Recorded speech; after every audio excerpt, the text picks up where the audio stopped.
Hey, this is Nick Fishman with Philly Soccer Page, and we have Adam Cann making his return to the website, I guess you could say, now with the Philadelphia Union, breaking down tonight's Open Cup win over New York Red Bulls. So I guess, obviously, we have to start with tactics. What did you think of the Union's game plan tonight, what they were able to do, what they weren't able to do?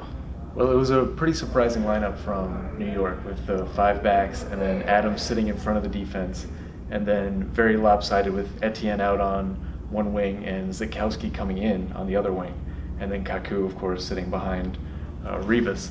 And I think the Union handled it well. If you look at the passing charts of the midfielders, their ability to switch fields and spread the field, and there was one time where Union had just a completely blind switch of play. I think that's what you have to do against a team that presses you that hard and that high. It's 2 weeks or 2 games this season. They've had success breaking down Red Bull's press. Union in post-game said that it has a lot to do with their quality. Probably has a lot to do with their experience, their poise on the ball with Bedoya and Dojkal in front and beside them. But when you look at their lineup, they played a first-choice lineup, except for Corey Burke was on the top of the attack, replacing Sapong's been out sick the last week. He wasn't really training. What did you think of Burke's performance tonight and what he offers going forward? It was a strong performance. I mean, Burke he's a big body, and he had Aurélien Collin's number from the start. And when you play against a guy like Collin who wants to create physical contact with you, being able to feel that contact and then roll off of it is really important. And so Burke had to do that over and over, and he was able to keep turning Collin, and Collin didn't have enough support from his other center backs. So as soon as Burke could do that, he could create space, and then you saw the Union wingers were just looking to get in behind. And I guess unfortunately in the first half, the slower of the 2 wingers was the one who got in behind. But Picault had his chances in the second half. And that's all coming from Burke occupying the guy in the middle, especially when you think that he probably expected to play against a 4-back system. Mm-hmm. His ability to still occupy all 3 of those guys at different times, I think, was really important for the Union, because when you clear the ball, if your striker doesn't hold it up, if it's loose in that center area, that's where New York pounces, and then they go vertical so quickly against you that it's just hard to respond. Yeah, and I guess one of the things Burke did tonight that was reminiscent of Sapong was those missed chances, the missed header, the missed volley from close range on the other. That was a pretty nice rebound that Robles left. But what he did that Sapong hasn't really done this season was create his own chances as well. He wasn't just dependent on his forwards and his team, or his wingers and the midfield setting him up. He was turning and going and pressuring the back line. So going forward, you have to ask the question, where do you think Curtin might go as far as the opportunity at the top? That's a difficult one. I think he'll keep rotating as long as Burke is scoring, which he keeps doing. But I think you got to keep CJ getting the chances so he can get out of this funk, because over the course of the season, if you don't have Sapong scoring and that's your other big option up front, then it's going to be tough to sneak into the playoffs. Even with some of the turnover in the Eastern Conference with coaches, with Vieira gone, it's still a very big, strong top of the conference, and you need to have a couple options who are going to score, especially with the U.S. Open Cup quarterfinal going to be in mid-July.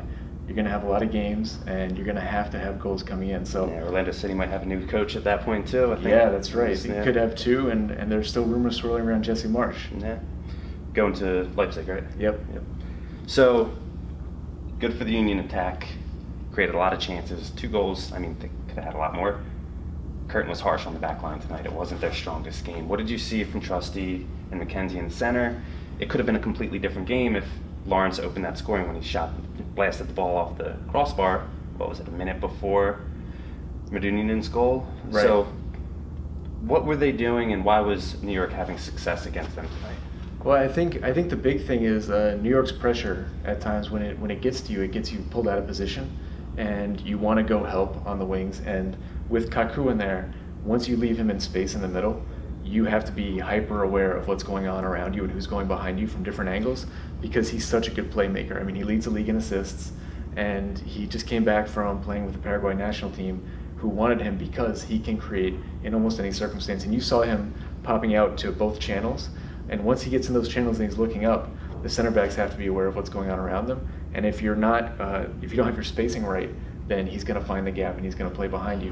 And that also ties into when you then recover the ball after stopping those through balls, you have to know where you're going to go with it immediately.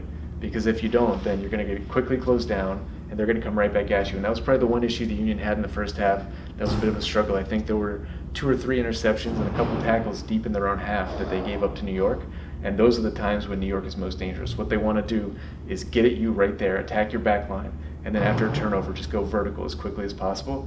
And so I think Curtin, I think those guys were well prepared during the week.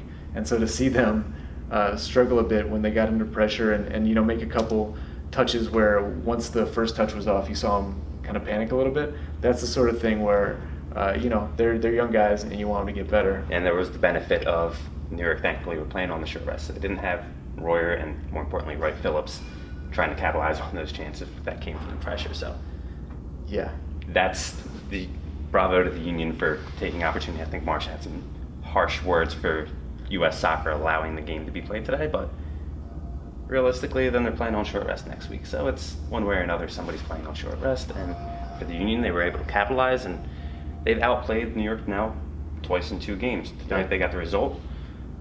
Now, next Saturday, what time's that game on Saturday? It's 7 o'clock Saturday, 7 o'clock? I think, yeah, for the Vancouver Whitecaps coming to town. I think we'll have Peter Andrews making his return from the West Coast, and we'll have Mike Servadio returning from his honeymoon. So we'll be back with PSB post-game show following the result of Latou's introduction into the Ring of Honor. Thank you very much.